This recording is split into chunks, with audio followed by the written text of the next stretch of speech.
प्रिय आत्माओं, आज मैं तुमसे कोई ऊंची बात नहीं करने वाला। आज मैं तुमसे वही बात करूंगा जिसे तुम अपने मन में छुपा कर रखते हो और रात में अकेले रोते हो।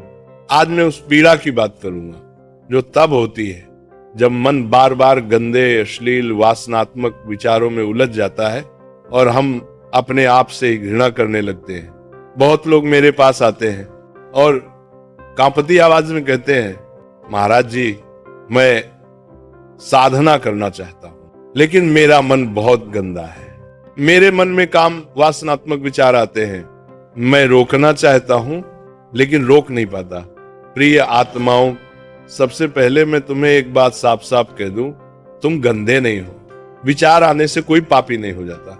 वासना को गलत समझने की भूल देखो, प्रकृति में जो भी है वो बिना कारण नहीं। वासना कोई पाप नहीं है, वासना कोई शत्रु नहीं है, वासना एक ऊर्जा है। जैसे भूख लगना पाप नहीं है, जैसे नींद आना पाप नहीं है, वैसे ही शरीर में आकर्षण होना भी पाप नहीं। गलती वहां होती है जहां हम संतुलन खो देते हैं। जानवरों में भी वासना है, फिर दोष सिर्फ मनुष्य को क्यों? मैं तुमसे पूछता हूं, क्या जानवरों में वासना नहीं होती? होती है, लेकिन जानवर वासना को भोग नहीं बनाते। वे आवश्यकता पूरी करते हैं और आगे बढ़ जाते हैं। मनुष्य ने अपनी बुद्धि से वासना को सुख का साधन बना लिया और फिर उसी में फंस गया। यहीं से दुख शुरू होता है। संगति सबसे बड़ा कारण, ध्यान से सुनना। बहुत बार वासना तुम्हारे भीतर पैदा नहीं होती, डाली जाती है। गलत संगति, अश्लील बातें, कामुक दृष्टि वाले लोग, ये सब तुम्हारे मन में बीज बो देते हैं और फिर तुम सोचते हो ये विचार मेरे हैं।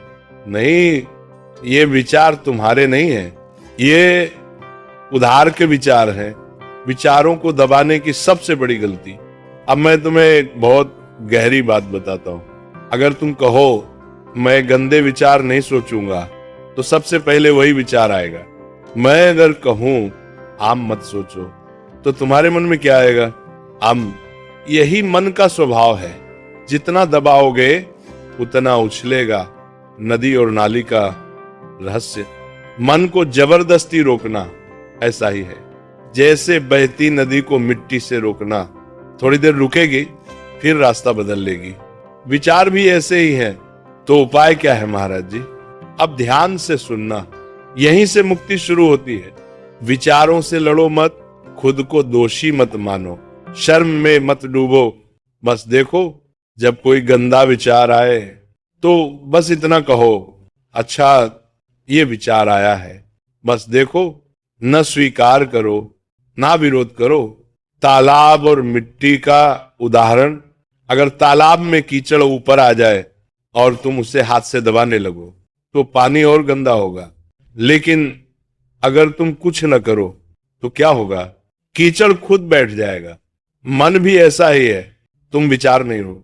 याद रखना, तुम विचार नहीं हो, तुम वो हो जो विचारों को देख रहा है। तुम आकाश हो, विचार बादल है। बादल आएंगे जाएंगे, आकाश शुद्ध ही रहेगा। साक्षी बनो, यही साधना है। जिस दिन तुम विचारों के साक्षी बन गए उस दिन वासना तुम्हें बांध नहीं पाएगी।